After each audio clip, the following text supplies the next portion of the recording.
Assalamualaikum warahmatullahi wabarakatuh. Waalaikumsalam warahmatullahi Waalaikumsalam wabarakatuh. warahmatullahi wabarakatuh. Kami dari kelompok satu ingin mempresentasikan manajemen bisnis dan operasional. Berikut pesertanya.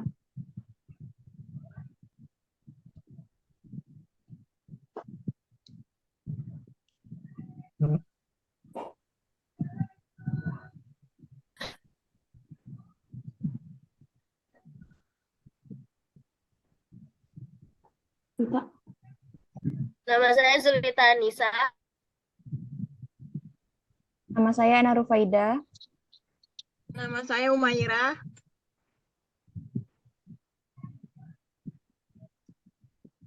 Nama saya Jidan Mabruri.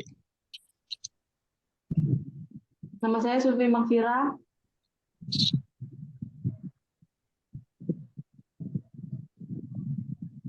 Nama saya Yusuf Sandi Setiawan.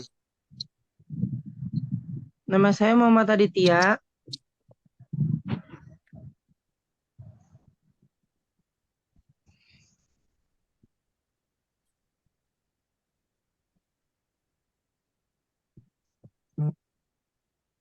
Definisi proyek adalah aktivitas atau kegiatan yang telah direncanakan untuk diselesaikan dalam waktu yang telah ditentukan dan di dalamnya dialokasikan biayanya. Proyek dilakukan untuk mencapai tujuan yang telah direncanakan dan membuahkan hasil atau manfaat yang diinginkan. Perbedaan produk dan proyek. Produksi adalah barang yang memenuhi kebutuhan kelompok tertentu yang dikenal juga sebagai target pasar. Produk bisa apa saja, mulai dari perangkat lunak hingga perhiasan, atau bahkan layanan seperti konsultasi.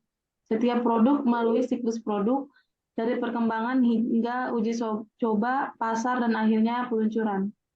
Untuk bagian proyek adalah kumpulan tugas untuk mencapai goal spesifik. Proyek harus memiliki dampak dan hasil akhir, di mana itu bisa apapun dari pengembangan situs web hingga proses internal baru.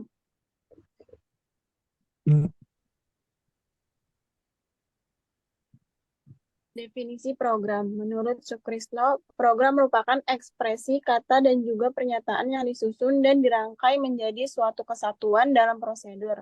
Berapa urutan langkah guna menyelesaikan masalah yang diimplementasikan dengan memakai bahasa pemrograman sehingga bisa dieksekusikan oleh komputer.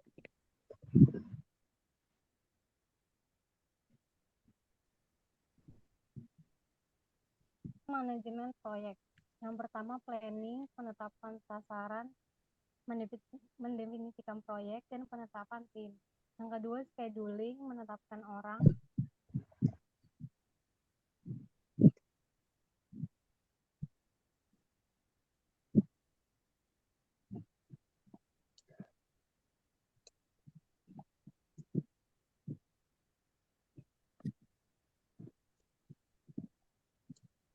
Fase perencanaan proyek. 1. Inisiasi.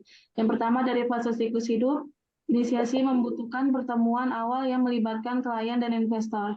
Yang kedua ada perencanaan. Setelah tujuan ditetapkan dan disepakati gagasan yang lebih jelas tentang hasil akhir dapat dipahami dengan baik. Yang ketiga ada eksekusi, pemimpin tim dan manajer proyek digerakkan untuk membangun hasil menjadi perantara bagi klien. Yang keempat ada pemantauan dan pengendalian. Fase ini membutuhkan pengecekan untuk memastikan semua selaras dengan apa yang telah disepakati sebelumnya. Yang kelima ada penutupan, yaitu menutup proyek sama pentingnya dengan memulai, juga disebut dengan fase tidak lanjut.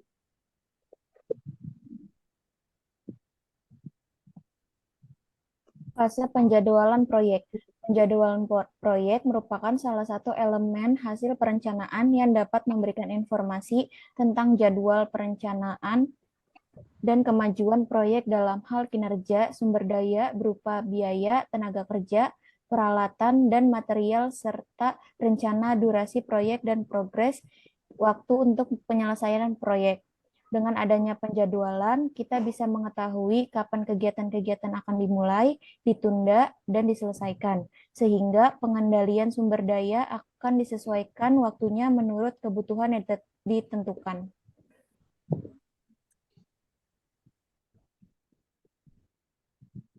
Fase pengendalian proyek PERT dan CTM.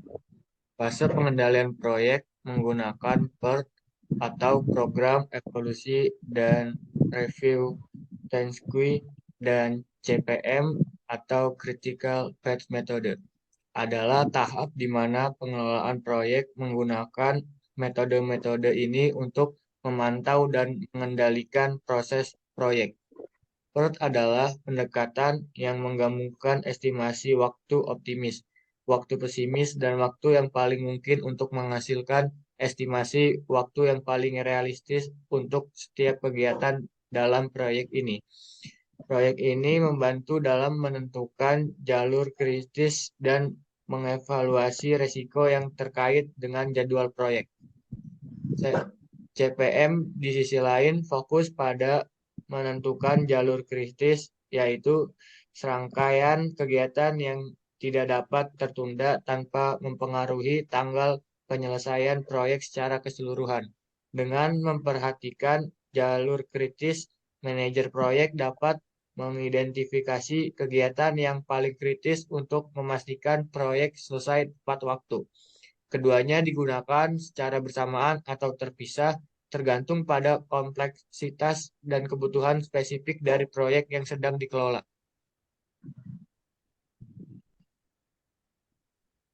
Langkah-langkah membuat jaringan PERT. 1. Proyek dibagi menjadi beberapa kegiatan yang diidentifikasikan dengan jelas yang kemudian disusun dalam urutan logis. Kedua, diagram jaringan disiapkan untuk menunjukkan urutan kegiatan, titik awal dan titik akhir proyek. Ketiga, waktu yang disiapkan untuk setiap kegiatan. Keempat, jalur terpanjang jaringan diidentifikasikan sebagai jalur kritis. Ini mewakili urutan kegiatan-kegiatan yang penting untuk penyelesaian proyek tepat. Kelima, jika diperlukan tersebut diubah sehingga pelaksanaan dan penyelesaian proyek tepat waktu dapat dikendalikan.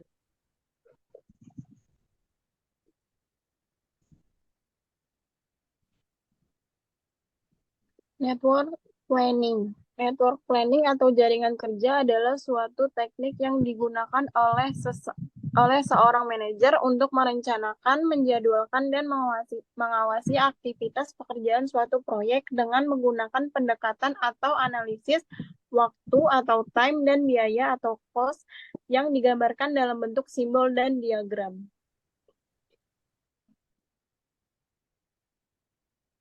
Jalur kritis atau critical path. Jalur kritis dalam manajemen proyek merupakan rangkaian aktivitas terpanjang yang harus diselesaikan tepat waktu agar proyek selesai. Penundaan dalam tugas kritis akan menunda bagian lain dalam proyek.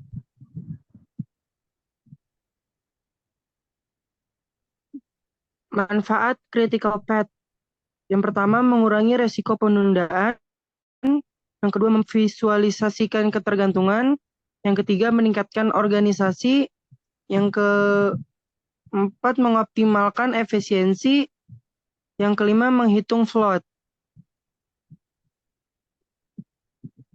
3. Perkiraan waktu. Yang pertama, optimistik. Waktu yang paling optimis adalah waktu minimum. Jika suatu aktivitas diselesaikan pada kondisi yang sangat baik, di mana segala sesuatunya berjalan dengan lancar tanpa persoalan-persoalan. Yang kedua, most likely time. Waktu yang paling mungkin adalah waktu yang berdasarkan pikiran estimator, menggambarkan lamanya yang paling sering terjadinya menyelesaikan aktivitas jika pekerjaan ini dilakukan berulang-ulang dalam kondisi sama. Ketiga, pessimistic time atau waktu yang paling pesimis adalah waktu maksimum. Jika suatu aktivitas diselesaikan pada kondisi yang sangat buruk, di mana dalam pelaksanaan diganggu oleh persoalan-persoalan yang disebabkan adanya cuaca buruk, kerusakan, problem personil, dan sebagainya. Waktu normal dalam pengerjaan proyek. Waktu normal adalah estimasi waktu yang realistis yang diperlukan untuk menyelesaikan tugas atau proyek dengan menggunakan sumber daya yang tersedia dan tanpa meningkatkan tingkat kerja atau menambah sumber daya. Contohnya itu misalkan sebuah proyek diperkirakan akan membutuhkan waktu normal sekitar 4 minggu untuk diselesaikan dengan tim yang ada. Waktu cepat. Waktu cepat adalah estimasi waktu tercepat yang diperlukan untuk menyelesaikan tugas atau proyek dengan meningkatkan tingkat sumber daya atau efisiensi. Contohnya dalam proyek yang sama, jika manajer proyek memutuskan untuk menambah lebih banyak sumber daya atau meningkatkan tingkat kerja tim, mungkin mereka bisa menyelesaikan proyek tersebut dalam waktu 3 minggu. Yang ketiga, waktu lambat. Waktu lambat adalah perbedaan antara waktu normal dan waktu cepat, yaitu periode yang dapat digunakan tanpa mengganggu penyelesaian proyek. Contohnya, dengan menggunakan contoh di atas, jika waktu normal adalah 4 minggu dan waktu cepat adalah 3 minggu, maka waktu lambat untuk proyek tersebut adalah 1 minggu.